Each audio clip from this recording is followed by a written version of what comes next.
Shalom shalom ndugu zangu katika Kristo, na wasalimu amjambo mahali pote mulipo. Ni pamoja na Sophie Lemera. Nashukuru Mungu tena kwa siku ya leo. Tunaendelea kuwaambia ndugu zetu ambao wako kutufuatilia, mugawanye hizi video, mushare kwa watu wengine, mukomante, mututie moyo tujue kama tuko pamoja na nyie. Siku ya leo tuko pamoja na Evangeliste Julien. Tunampatia muda ili apate kutufafanulia zaidi kuhusu matunda na matendo. Mungu awabariki. Anahubiri kwa sauti ya imani, maneno ya uzima, nyimbo za tumaini.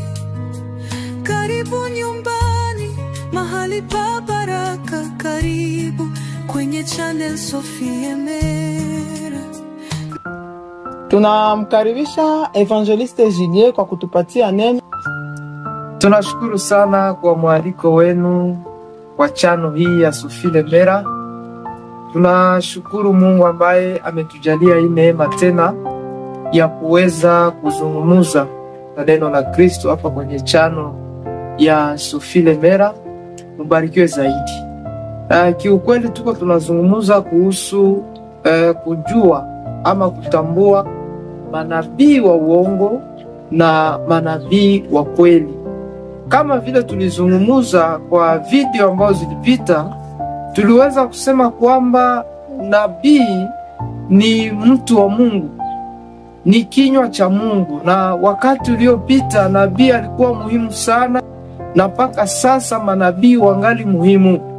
Lakini katika wale manabii ambao wameitwa na Kristo, kuna wale ambao wamejiingiza kwa siri ili kwamba kuja kuharibu kondoo, kuja kuharibu zizi la Bwana wetu Yesu Kristo. Na Yesu alituarifu mapema, akasema namna gani tutawajua wale manabii ambao wameingia kwa siri, wametumwa na mwovu shetani kwa ajili ya kuja kupotosha kanisa la Bwana wetu Yesu Kristo. Na nilimwambia vizuri namna gani ya kuwatambua, namna gani ya kujua kutofautisha nabii wa kweli na nabii wa uongo. Yesu alitupatia mwelekeo mzuri. Ukisoma vizuri kitabu Biblia yako, katika kitabu ya Mathayo sura yake ya 7 mstari wa 15, utasikia vizuri namna gani Yesu yuko anazungumza. Anasema kwamba tunatambua mti kwa matunda yake. Na kusudi tujue nabii wa kweli, ni lazima tujue kwanza matunda yake iko namna gani. Na zile tunda tuliweza kuzizungumza, tukasema kwamba zinapatikana katika kitabu cha Wagalatia sura yake ya 5 mstari wa 19 hadi 23. Hapo tasoma vizuri, kuko matunda ya mwili na pia kuko matunda ya Roho Mtakatifu. Mungu atusaidie sana. Na tukaweza kuongea tukasema kwamba kuko utofauti kabambi kati ya matendo mema ambao watu wanafanya na tunda za Roho Mtakatifu. Kuko tofauti sana. Ukifungua Biblia yako, acha tufungue Biblia tuweze kusoma katika Wakorinto wa kwanza, waraka wa kwanza wa Korinto, waraka wa kwanza wa Korinto sura yake ya 13. Tusome tu mstari wa 3 ili kwamba uweze kuelewa hii mambo ambayo tuko tunasema mahali ambapo yalipo. Waraka wa kwanza wa Korinto sura yake ya 13 mstari wa 3. Biblia inasema hivi, tusome kwa jina la Yesu Kristo.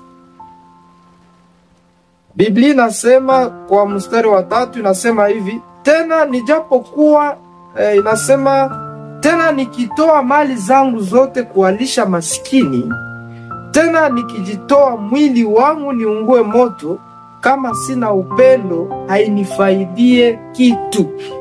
Unaona, ukisoma vizuri hapa utagundua kwamba huyu mtu ametoa mali yake. Mali ni matendo mema ambayo tunayafanya kusaidia watu, kupatia watu.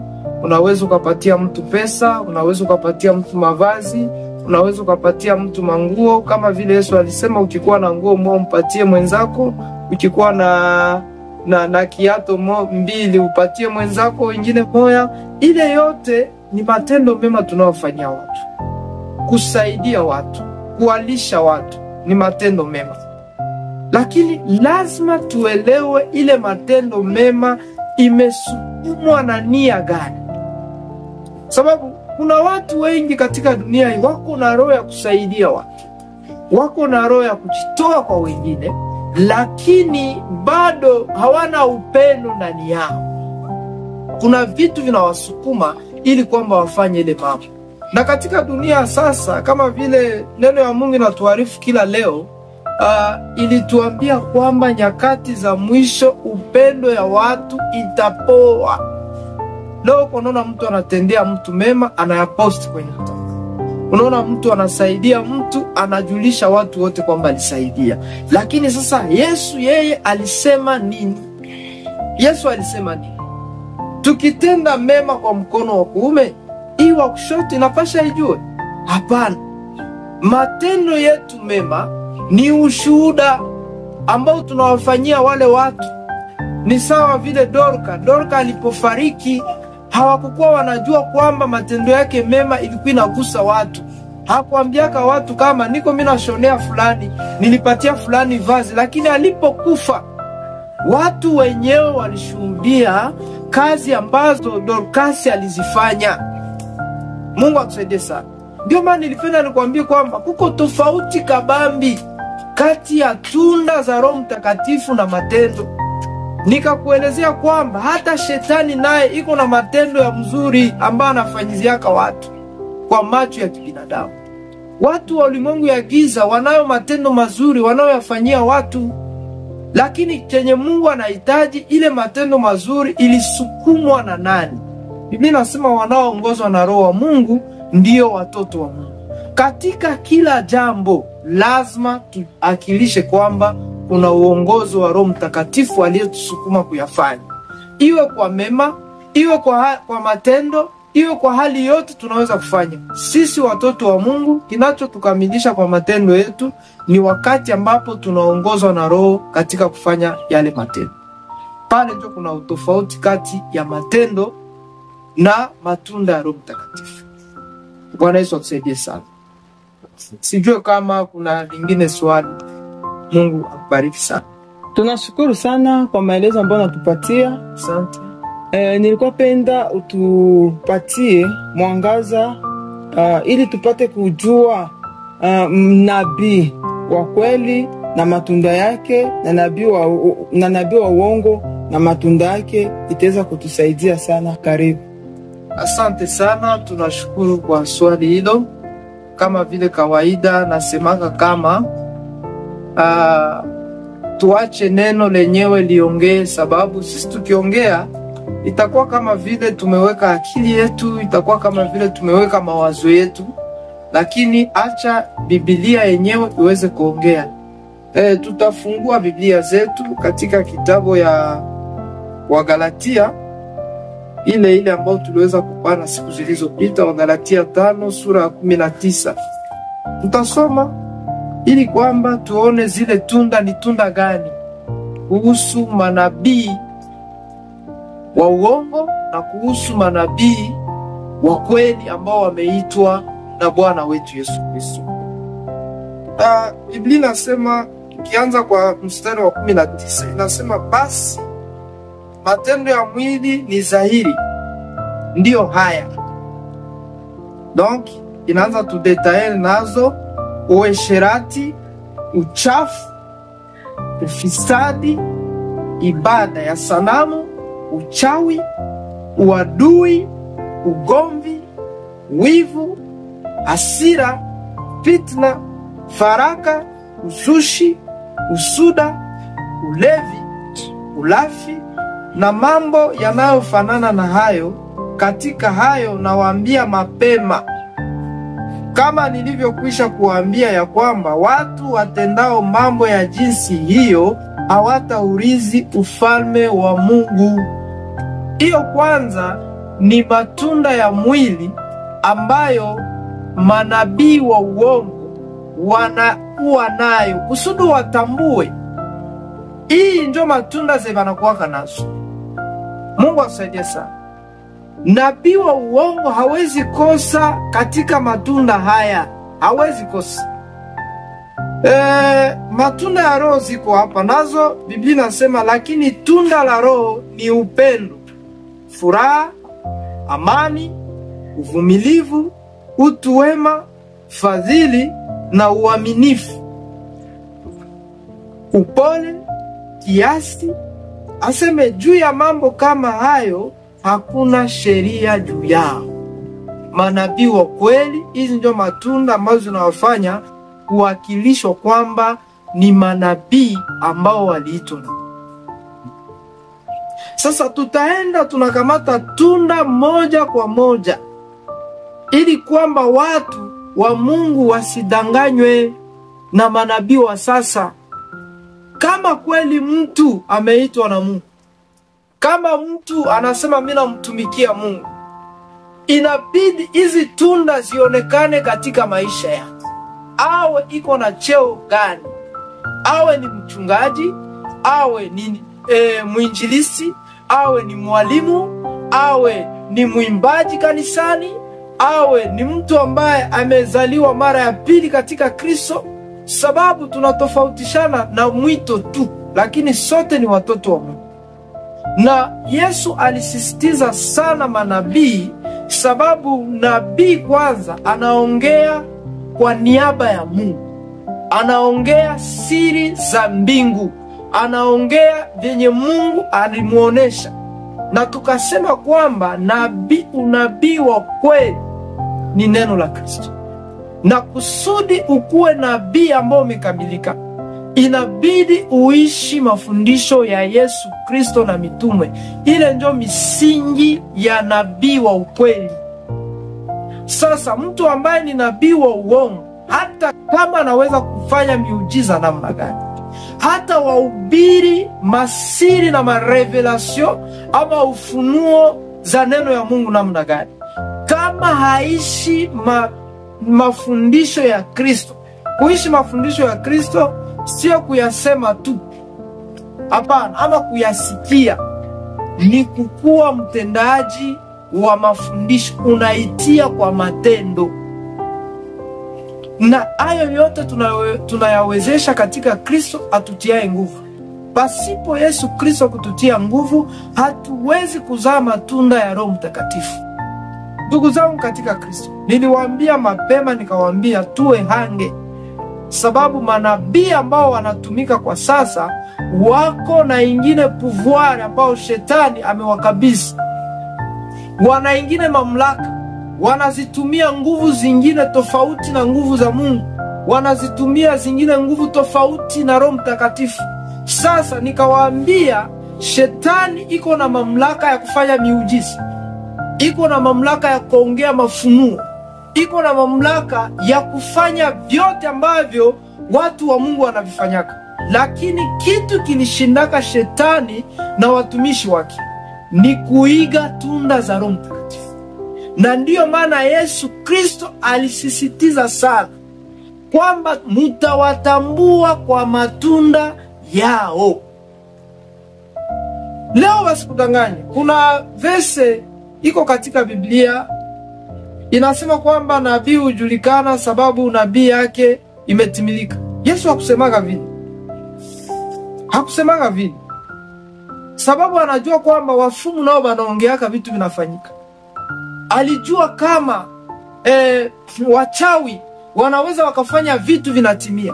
Shetani naye pia anafanyaka vitu vinatimia. Anaweza sema mambo yanafanyika, inaonekana kama kweli ni vitu ya shetani. Lakini Biblia iko wazi.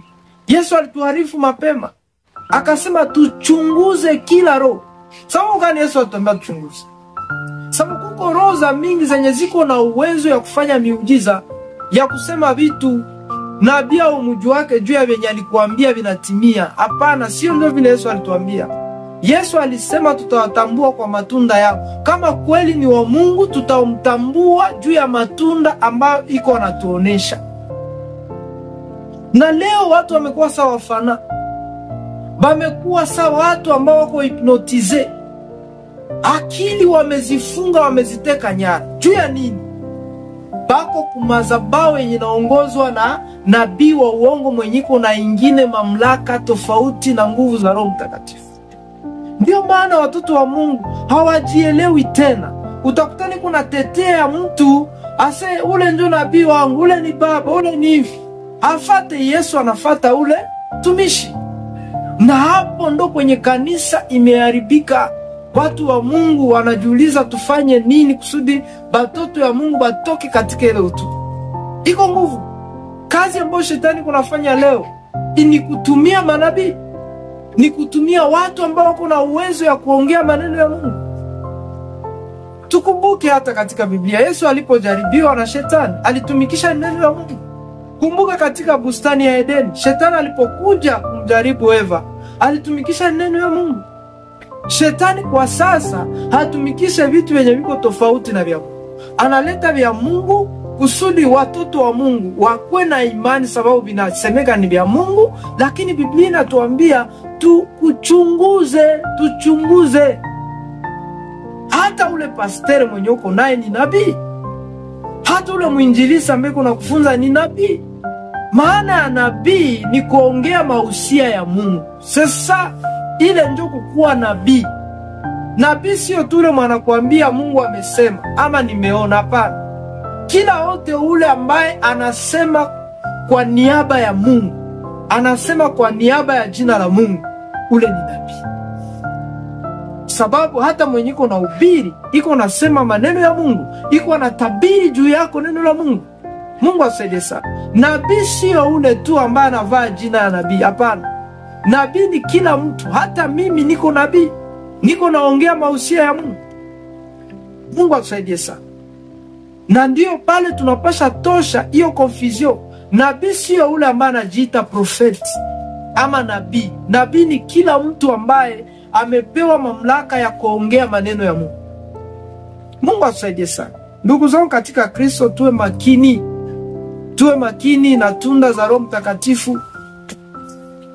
Tuchunguze vizuri sana. Sasa tunda ya kwanza ya nabii wa uongo ni uasherati. Tunaanzia kwa hii tunda ili kwamba watoto wa Mungu tujue, tufunguke macho. Manabii ya uongo, kitu kinachowakamilisha ni uasherati. Mungu atusaidie sana.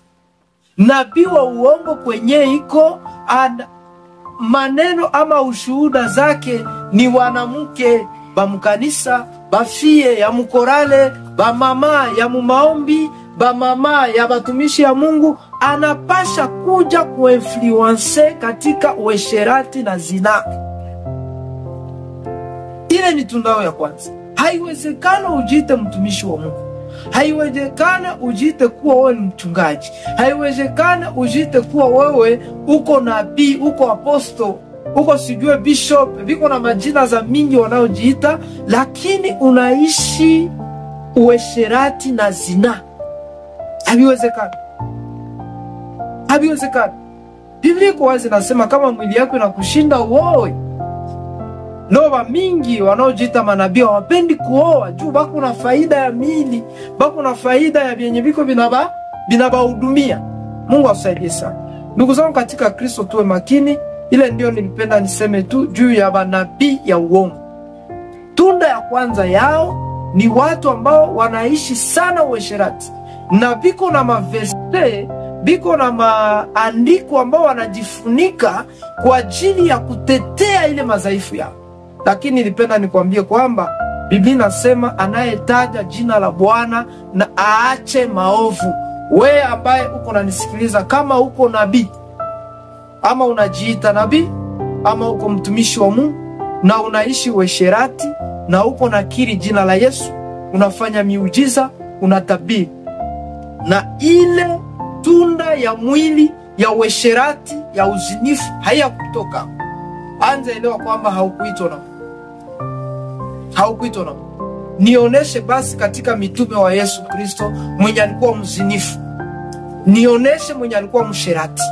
Hapo nakubaliana na wewe kama uasherati ni katika tunda za roho ambazo tunaweza kutetea sababu ni madhaifu fulani, niko mdhaifu. Hapana, hukuitwa na Bwana Mungu akusaidia kutoshe katika zina, sababu kunapotosha watoto wengi wa Mungu katika ile hali. Kisha unawapatia maverse ana kwa ana, ndio vile Elia alifanyaka kwa ule mtoto, utapata kuokolewa juu nimefanya na wewe tena. Unawaangusha watoto wa Mungu katika dhambi, na wamingi biko natumia zina kwa ajili ya kuongeza nguvu zao kimashetani.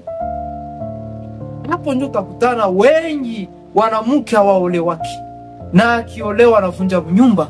Akiolewa unakutana ile esprit ya uzinifu yenye mtumishi wa Mungu swadiza anayejifananisha kwa mtumishi wa Mungu aliweka ndani yake. Mungu atusaidie sana. Hiyo ndio ndeza kusema juu ya watumishi wa Mungu ambao wanajiita kuwa manabii, biko wanapotosha na watoto wa Mungu, uasherati na uzinifu. Lakini mtumishi ambaye ni nabii wa kweli hawezi kufanya uasherati kwa watu ambao wanawahudumia kiroho. Haiwezekani. Hata Yesu hakuifanya. Kama Biblia inasema tuige njia za Kristo, Yesu hakukuwa mzinifu. Hakukuwa mzinifu. Tuwe watakatifu kama Bwana tuliyemwamini. Kama kweli alizini na sisi tuzini. Kama hakuzini, namna gani wewe ujiite kuwa mtumishi wa Mungu na uko mzinifu? Haiwezekani. Uko nabii wa uongo, na Mungu akusaidie utubu ili kwamba utoke katika zile hali. Mungu atubariki sana.